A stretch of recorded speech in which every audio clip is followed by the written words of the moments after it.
comunique Fermín de Unión y Progreso con nosotros. Fíjate, te lo vuelvo a poner para que hables lo que tú quieras.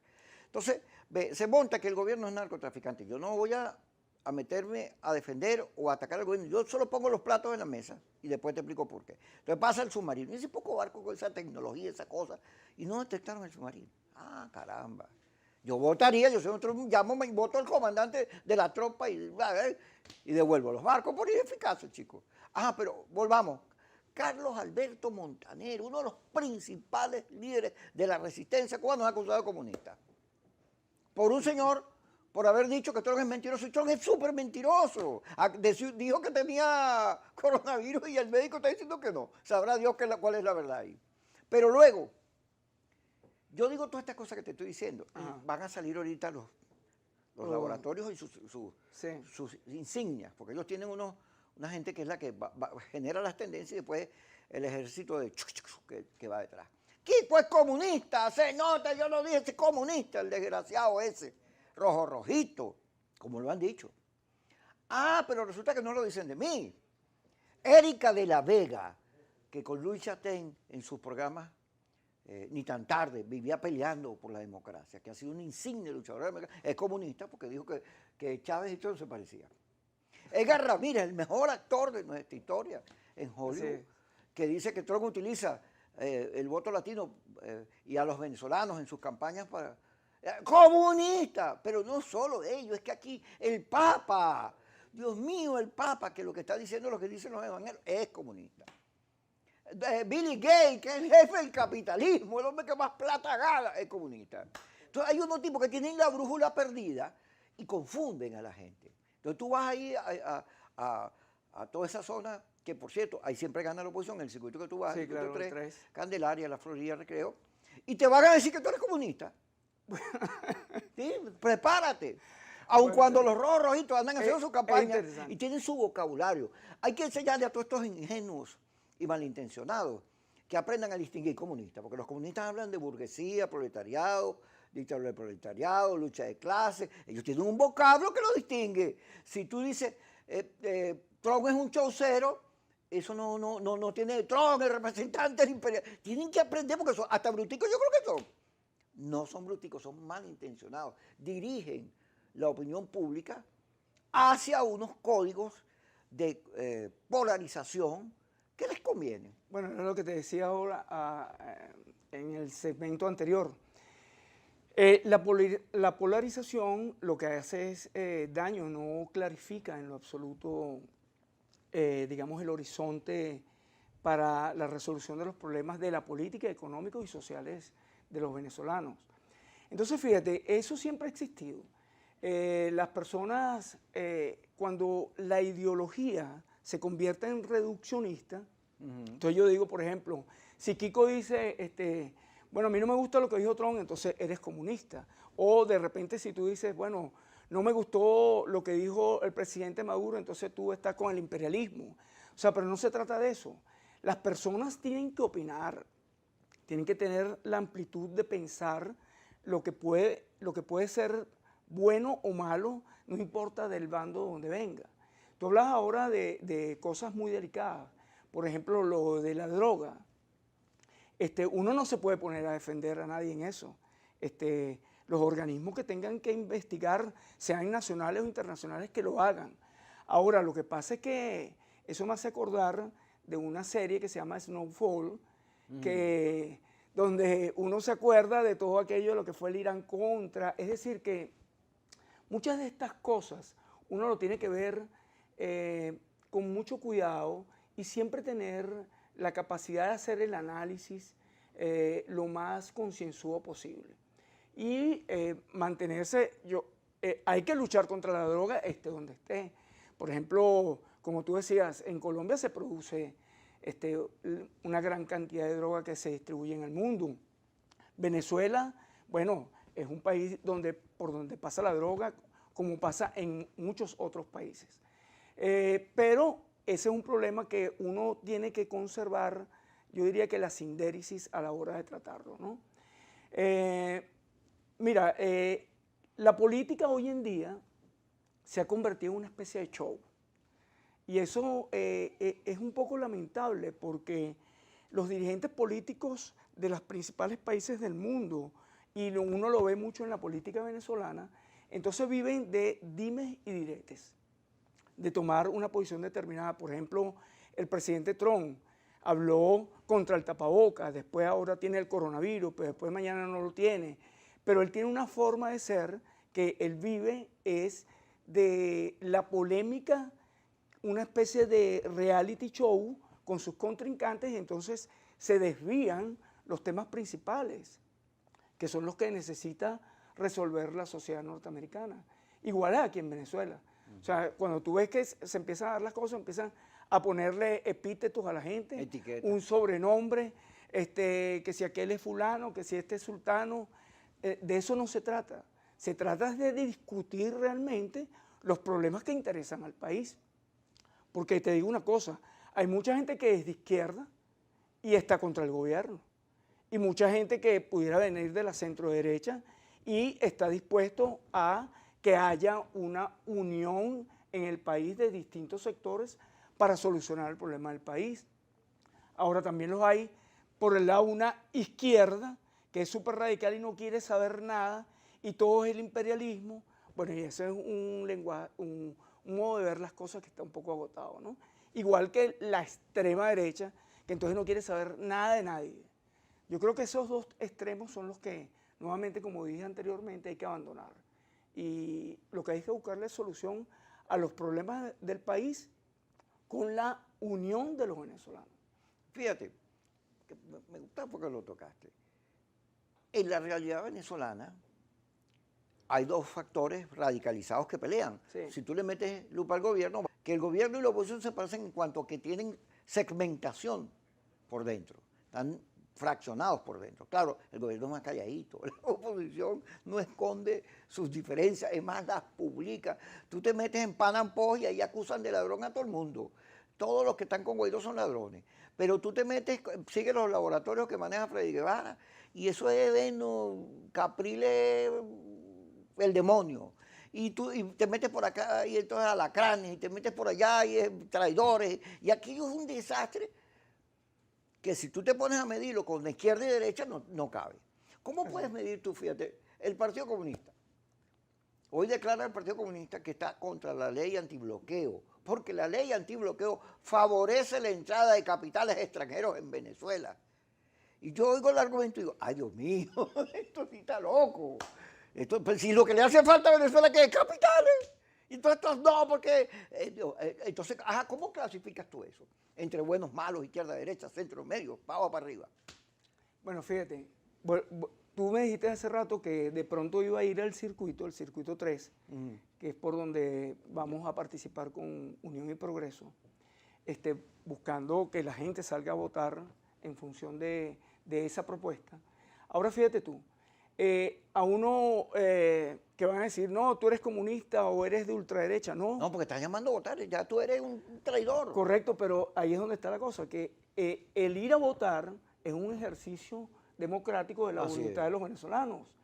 Y entonces lo dañino de todo esto es que se ha puesto que quien vota está con el gobierno y quien no vota... está con el imperio. Está con el imperio, bueno, cosas así, ¿no? Pero no, se trata de que la gente de verdad... Aquí hay tres opciones, o habría tres opciones para... pero no me las digas, para que la gente quede ¿qué dirá Enrique Fermín? Okay. ¿Cuáles serán las tres opciones? La que se voltea es mía. Ya regresamos en su programa Kikosis por Globovisión. Gracias.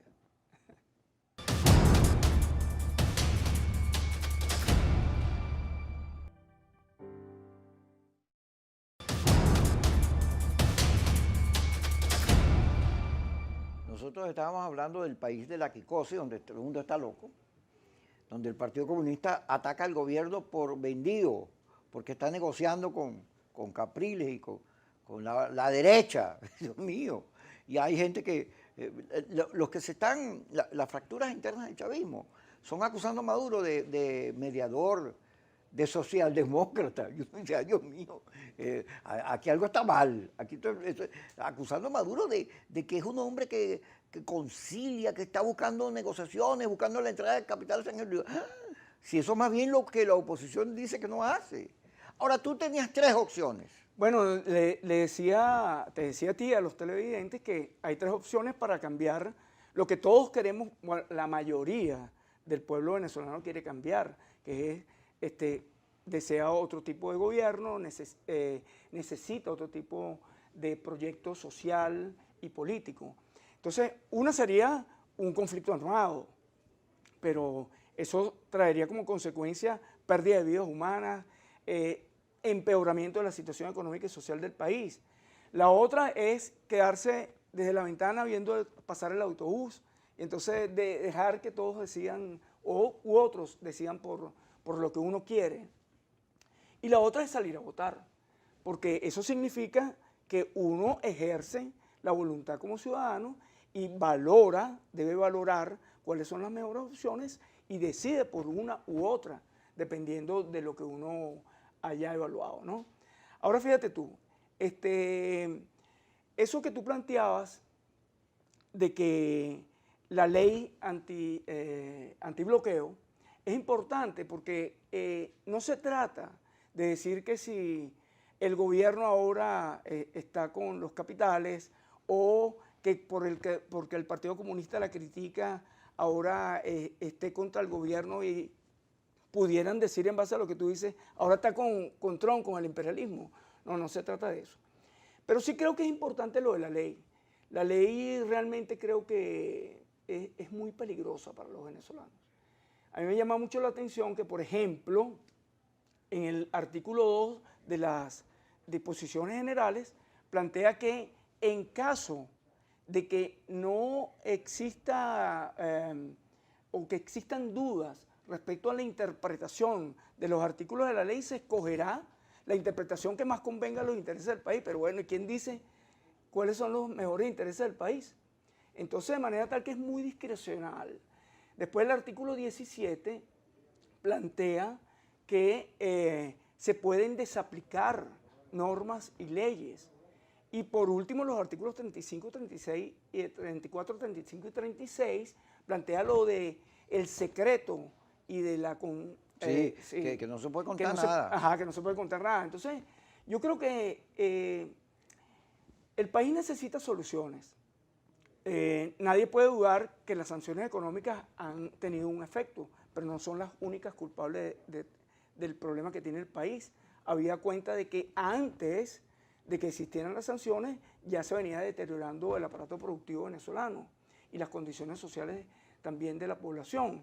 Entonces, lo que sí debería suceder es que el gobierno debería entender que a futuro debería buscarse una unidad, una unión nacional para solucionar esos problemas. No lo puede resolver con una ley donde dice, bueno, de ahora en adelante yo hago lo que quiera y además va a ser secreto y si te atreves a hablar de eso también puedes ir detenido o preso. Entonces, eso es muy grave.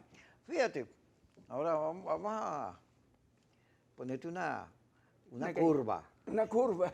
Fíjate, Unión y Progreso es un partido reciente. Sí. Que tiene mucho que ver con Eduardo Fernández, al cual yo le tengo mucho aprecio, un hombre muy sensato, además de un humor muy fino. Y además de mi héroe, el rookie del año, que es Mercedes Malaver. Y Miguel Parra, que estuvo aquí, que lo conocí, nos llevamos muy bien, un hombre sensato. Pero Pedro Pablo Fernández, que es una de las claves de ese partido, porque es el hijo de Eduardo, además Pedro Pablo es un hombre muy elocuente. Habla muy bien Pedro Pablo. Escribe un texto donde prácticamente llama a no votar y habla de un desastre.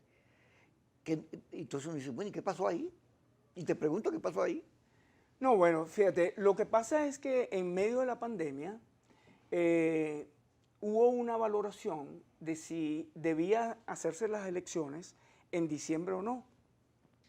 En tanto que, bueno, la cantidad de casos de coronavirus venían aumentando. Entonces, ante ese peligro eminente, entonces hubo consideraciones de la posibilidad de que se suspendieran las elecciones para un lapso posterior. Incluso hubo un documento que se introdujo al Consejo Nacional Electoral para que valoraran esa posibilidad. No obstante eso, tanto el Consejo Nacional Electoral como el gobierno están interesados bueno, ha sido su posición de que las elecciones se realicen sí, solo sí en diciembre, cosa que a mí me parece un poco sensato, ¿no? Porque eso está pautado constitucionalmente, que las elecciones sean el 6 de diciembre. De no hacerse, crearía toda una gama de controversias, de dudas, de vacíos legales que podrían empeorar la situación de gobernabilidad del país. Ahora, yo te digo que en la dirección de Unión y Progreso, tú los nombraste ahora, todos ellos merecen mi respeto. Es gente que realmente no podemos dudar de su honestidad, de su capacidad, y que han sido muy sinceros en plantearle al país esta opción para las próximas elecciones, para poder sacar el país adelante. Visto no como que de ahora en adelante Unión y Progreso va a ser el único partido que va a dirigir los destinos de este país. No, todo lo contrario, para aportar parte en las soluciones. De manera tal que esa posición de Pedro Pablo pudiera estar más relacionada con la situación esta que te dije del coronavirus. Ahora fíjate, metiéndonos ahí sobre el tema ¿ves? En la Constitución no dice que las elecciones son el 6 de diciembre, no dice, revísalo, pero eso no dice eso. Pero además aquí se han cambiado las elecciones, el gobierno con la constituyente cambió fecha de todas las elecciones. Claro. Ahora, fíjate, el gobierno, cuando viene la Unión Europea y manda una comisión, que es un tema que produjo múltiples polémicas, sobre todo en los sectores guaidosistas norteamericanos, porque la Unión Europea, si venía para acá, estaba rompiendo el plan. Pero Borrell agarró y mandó una delegación. Y se reunió con todo el mundo, por cierto.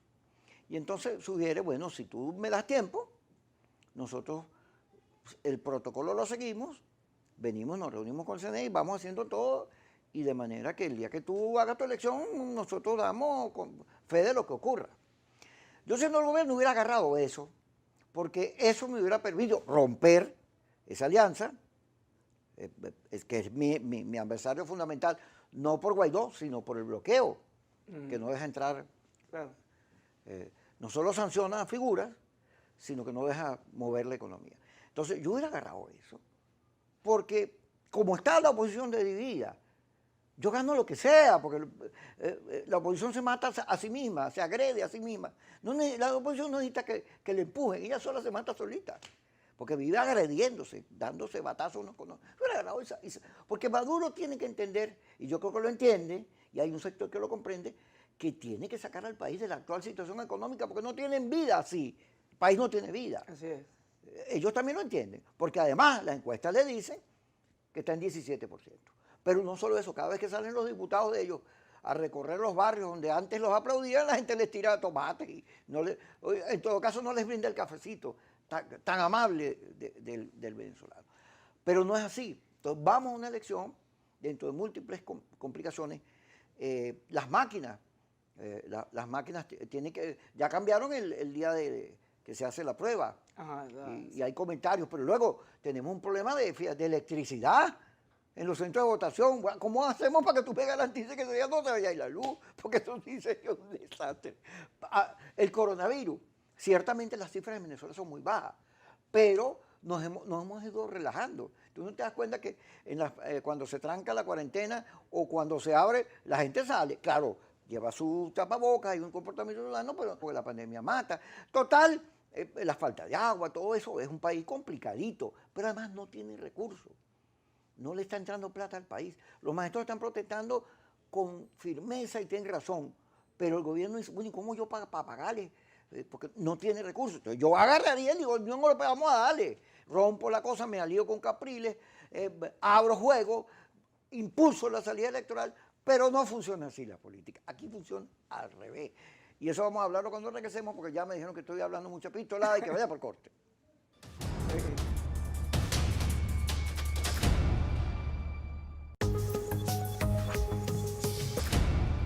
Seguimos con Enrique Fermín, miembro de Unión y Progreso. Bueno, te planteé todo eso que te planteé, cómo estamos de locos nosotros. Al gobierno le conviene una cosa, pero el gobierno tiene adentro factores que le dicen, no deje que la Unión Europea controle el país. ¿Cómo nos vamos a poner en manos de la Unión Europea? Por Dios, no. Y tiene unos factores allí radicales que dicen, no negocie, no hagas esto. Igual que la oposición, pues. Sí. Bueno, fíjate, Kiko, yo creo que una de las cosas peores que le ha sucedido a la política en Venezuela es lo que yo denomino geopolitizar la política en Venezuela. Una vez ciertos factores tomaron como camino buscar que la geopolítica dominara el destino de lo que va a pasar en Venezuela, ya entramos en un punto de no retorno donde empiezan a haber factores distintos a los nacionales que empiezan a tener mucha influencia en lo que sucede aquí. Verbo y gracia, lo que piensa Estados Unidos, el Grupo de Lima, lo que piensa la Unión Europea. Entonces el gobierno busca aliados y se busca aliados como Irán, Rusia, China. Entonces ya estamos metidos en un problema. Es un berenjenal. En un problema geopolítico grave. ¿Qué quiere decir eso? Ha sido la experiencia de todos los conflictos a nivel mundial. Así pasó en Nicaragua, así pasó en Vietnam, así ha pasado en muchas partes del mundo, ¿no? Entonces ahora la solución en Venezuela lamentablemente pasa porque tiene que haber una negociación con distintos factores con influencia internacional que van a tener que aportar para esto. Uno de esos casos es lo de la Unión Europea. Tú lo decías con lo de las elecciones. Entonces, la Unión Europea, a mí me parece saludable que ellos hayan venido, que quieran buscar una negociación.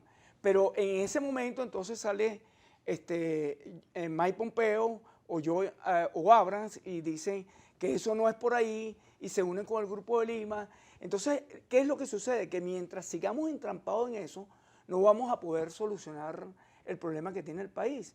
Yo diría que lo sensato hubiese sido que todos los factores, incluyendo el gobierno, la oposición extrema, el centro de la oposición, hubiese un acuerdo nacional para decidir qué es lo mejor. Mientras tanto, ¿qué es lo que sucede? Que ante este caos, bueno, algo hay que hacer. Entonces, tú decías que la Constitución no dice que la elección tiene que ser el 6 de diciembre, pero se cumplen los 5 años de esa asamblea.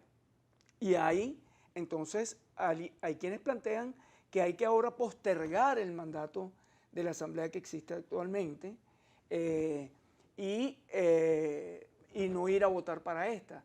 Pero entonces, ante todas esas cosas, creo que lo mejor es ir a votar el 6. Ir a votar el 6 para elegir una nueva asamblea que pueda empezar a ponerle orden institucional al país.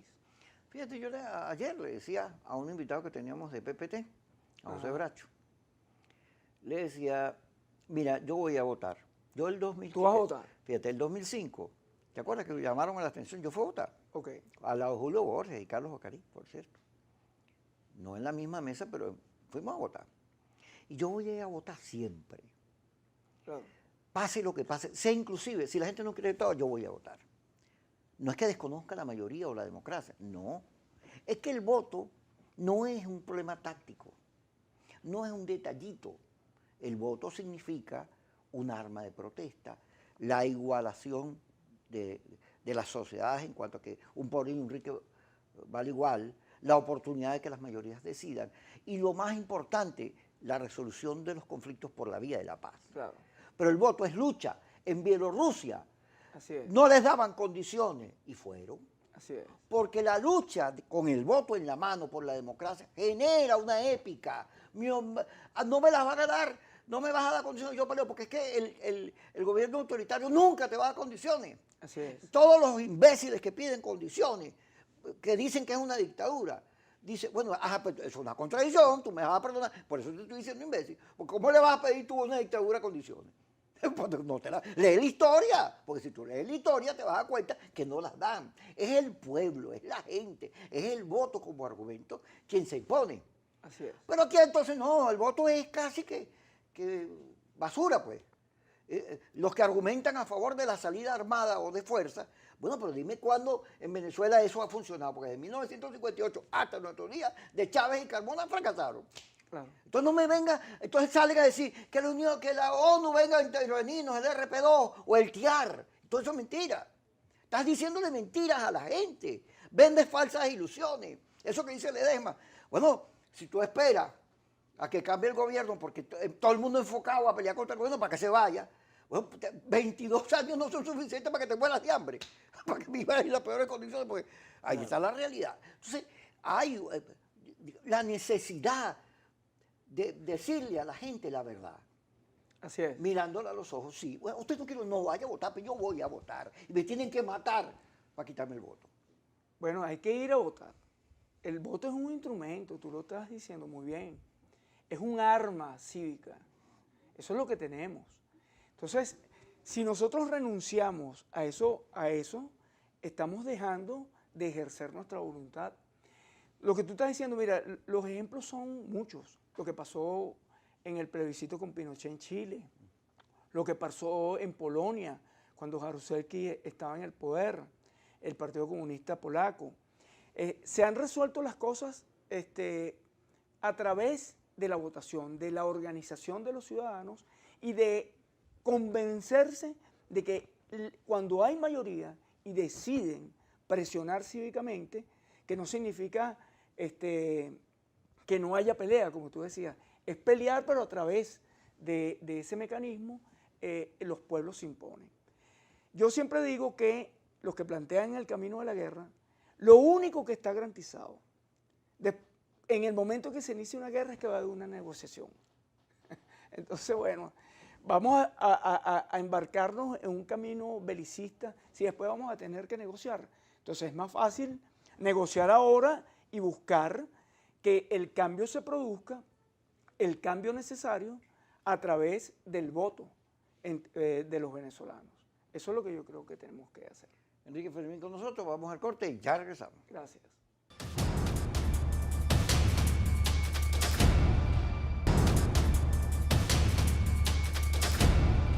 Enrique Fermín con nosotros. Tú sabes que yo le digo imbéciles a quienes piensan así, no porque los considera así, claro, sino para provocarlos. Un día me llama Carla Gola, Enrique, se los cuento todo. Y entonces Carla Garra, cada vez que me llamaba, me daba palo, porque Kiko, y se ponía radical. Y yo la quiero mucho. Y entonces un día me llama, y yo, Carla, me va a hacer una de las suyas, y yo preparo un truco. Es más, lo cuento después. Ajá. Pero lo hago una promoción, digo, a mí el que me diga colaboracionista le recuerdo a su mamá. Lo digo clarito. Y salen exactamente 1.500 radicalizados a decirme mi mamá. Y a las 6 de la tarde yo les respondo, mire, yo no le dije a nadie nada, yo no le he dicho a nada. Yo sencillamente los provoqué, porque no hay nada más fácil que provocar un radical. Los radicales son excesivamente predecibles. Fíjate que el gobierno les quita los partidos, los empuja y no quiero que voten. Sí, yo no quiero que voten. No, oye, eso es demasiado predecible. Porque ese es el esquema de las redes, un esquema muy simple cuando las realidades son complejas. Claro, es muy difícil explicarle a un pueblo lleno de problemas, con hambre, con preocupaciones existenciales de vida, que se le mueren los hijos, se le van, la gente que no ve progreso ni perspectiva, ponerse a explicar estos asuntos, porque su necesidad es la vida diaria, y nosotros no hablamos de eso.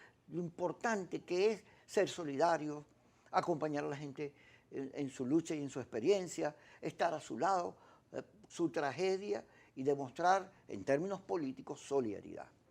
Sí. Y la gente te lo reclama. Claro, fíjate, eso que tú planteas es muy importante, porque fíjate, desde el año 1999 hasta ahora, la política venezolana se ha basado en la confrontación, es lo que ha dominado. Y en vez de mitigarse, eso se ha ido radicalizando cada vez más. Pero lo que ven, digamos, los extremos polarizados, siempre han tenido como norte el enfrentamiento, la oposición, la confrontación. Nunca han planteado la complementariedad, por ejemplo, entre los factores para solucionar el problema de los venezolanos. Ahora fíjate, la gente, yo creo que está cansada de eso ya. La gente ya está un poco agotado. ¿Qué te dicen cuando tú vas a tu circuito y hablas con...? Bueno, la gente, fíjate, hay mucha gente que tiene desesperanza, Mucha gente. que tiene desconfianza, y dicen, ¿valdrá la pena salir a votar de verdad? ¿Verdad? Porque no confían en sus partners, por decirlo de alguna manera, sus partidarios de la oposición que se presentan, no confían en el gobierno, indudablemente. La gente que una vez estuvo con el chavismo también está recelosa. Eso quiere decir que la gente tiene una desconfianza generalizada, porque están agotados de oír los dimes y diretes, pero siguen sufriendo sus problemas concretos. La gente va al abasto y cada día los precios de los productos son más costosos. La gente tiene que hacer una semana de cola para llenar un tanque de gasolina. Entonces yo creo que ese porcentaje de la población, que es superior al 80%, empiezan a reflexionar, por lo menos, cuando entienden que la vía, el discurso, el norte, no puede seguir siendo la confrontación a ciegas, sino que entienden que tiene que haber inteligencia para buscar la unidad, la unión de los venezolanos de distintos sectores, que los hay, hayan venido del chavismo, vengan del centro de la derecha, etcétera, para solucionar los problemas del país. Es el momento, creo yo, de presentarle a los venezolanos realmente otra opción. Yo siento que eso empieza a cambiar su posición, dejan de ser abstencionistas y están dispuestos después a votar. Es una lucha dura, pero es donde tenemos que darla, pues, para convencer a la gente de ir a votar. Fíjate esto, el 27 de febrero, aquel histórico, Sí, ¿cómo no? fue por la gasolina. Claro. El gobierno, el de Maduro, le tenía miedo a aumentar la gasolina porque podría generar problemas. Sí. Fíjate que se habló todo, que iban unas maquinitas, una cosa, y unos experimentos y no le hicieron nada. Entonces resulta que el discurso de la oposición radical es que no entre gasolina, porque como la gasolina es tan volátil, se generen todo tipo de conflictos y salga la Fuerza Armada y tumbe a Maduro y se alcen las masas y el país. Ok, pero el problema está en que el otro también juega. Y entonces, cuando la cosa está que no hay una cola larguilla, ¡pum!, llega un taquero y llega el otro. Sí, claro. Y entonces, pero es que el otro también juega. Claro. Todo es muy simple. El otro no es mucho, pues. El otro no es mucho. Entonces, claro, eso debería discutirse. Claro. Debería discutirse con la gente, porque ¿qué sentido tenemos estar peleando porque entre o no gasolina? ¿Cómo es eso? Es orinar contra el viento, como dicen los argentinos. O sea, que te cae a ti. Bueno, lo lamentable de todo esto es que nosotros dependemos ahora de la gasolina que entra. O sea, porque no producimos. No es la que producimos aquí. Es correcto. Ese es el tema. Ese es el tema, porque fíjate, si aquí se produjera, la gasolina, bueno, nosotros no tenemos que depender de que llegue un tanquero o no llegue un tanquero. Eso es lo lamentable. Ahora, basarse en una política de que no haya gasolina para que haya conflictividad social y cambie el gobierno es un craso error. Porque el problema es que, fíjate, cuando se traza una política de que piensa que en la medida en que el pueblo sufra más, el pueblo se va a alzar contra el gobierno y esto va a cambiar, eso no es así. Porque en la medida en que hay más precariedad, la gente tiene menos tiempo de pensar en cuestiones políticas. Tiene que buscar la gente tiene que buscar la harina, la gente tiene que buscar la pasta, la gente tiene que hacer la cola para echar la gasolina. Entonces, un pueblo que está en una precariedad tan profunda, no tiene tiempo de hacer política. Y nosotros lo que queremos es que el pueblo haga política. Y la política la haga votando y ejerciendo sus derechos. Eso es lo que queremos. Fíjate que hay un video en las redes, ya que hemos hablado tanto de eso, de Diosdado regañando a unos candidatos a diputados que estaban repartiendo mortadela con pollo. Ajá. Dice, ¿qué es eso, chicos? Aquí hay unas misiones que hacen eso, pero no vas a convencer a la gente entregando pollo. Yo vi eso y dije, caramba, ahí hay un problema interno fuerte, porque esos son unos discursos que antes no se oían.